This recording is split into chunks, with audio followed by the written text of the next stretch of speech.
Ma réponse est toujours la même, c'est le client qui décide. C'est-à-dire que c'est le client qui décide ultimement du prix qu'il va payer pour votre produit. Et si le client est prêt à payer, un exemple, 100 $ pour votre produit et qu'avec ce 100 $-là, vous êtes capable d'assumer un coût de production local et interne, et ça, c'est suffisant pour dégager des profits d'opération, je dirais, convenables dans votre industrie, j'applaudis puis je vous dis bravo. Vous n'avez aucune raison d'aller à l'étranger ou d'aller à l'extérieur. Mais si vous êtes incapable de le faire, c'est-à-dire que si le prix target pour votre client est de 100 $ puis qu'à 100 $, vous n'êtes pas capable d'arriver sans être obligé d'aller à l'étranger, un exemple, pour fabriquer vos produits, pour être dans le marché, d'avoir une offre compétitive, vous n'avez juste pas le choix. C'est une illusion que de croire que je vais faire mes produits au Québec, ça donne une valeur ajoutée puis les clients vont l'acheter. Vous avez raison, si les clients veulent payer pour votre catégorie de produits une prime pour acheter parce que c'est fabriqué localement. S'ils ne veulent pas payer cette prime-là parce qu'il y a trop d'alternatives disponibles sur le marché, puis ils vont prendre des alternatives moins chères fabriquées à l'étranger, bien, c'est pas vous qui avez le choix, c'est pas vous qui avez la décision, c'est votre client. Et c'est la même chose maintenant pour outsourcer localement ou insourcer localement.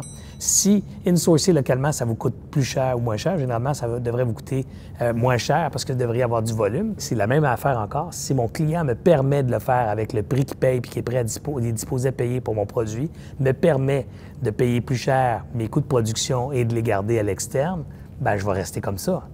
T'sais. Mais si le volume qui augmente fait que je devrais peut-être rendre à l'interne la production pour augmenter ma marge de profit, baisser mes coûts, bien ça, c'est une décision. Tu n'as pas changé le prix de vente. Ça, c'est une décision qui te revient. Et pour augmenter la performance financière de ton opération, tu n'auras peut-être pas le choix que d'aller comme ça, dire je vais internaliser pour enfin dégager des profits plus normaux pour ma business parce que mes concurrents le font rendu à ce volume-là.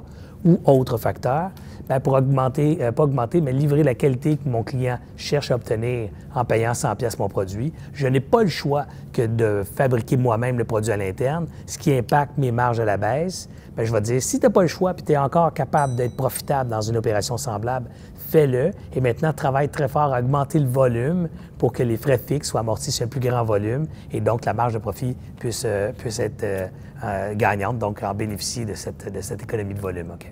Donc, c'est vraiment très mathématique, comme tu vois, comme raisonnement, mais moi, je dis tout le temps, c'est le client qui a raison parce que c'est lui qui paye à la fin de la journée. Donc, dans un contexte comme ça, c'est votre devoir comme entrepreneur de vous assurer que le produit est dans un pricing ou dans une gamme de prix qui est compétitive dans son marché. Puis votre travail après, c'est de prendre les décisions de production cohérentes pour permettre de dégager des profits avec ça. Alors, dans certains cas, ça va être l'externe local, dans d'autres cas, l'interne local, et dans d'autres cas, l'externe étranger, parce que c'est comme ça que c'est votre client qui l'a choisi.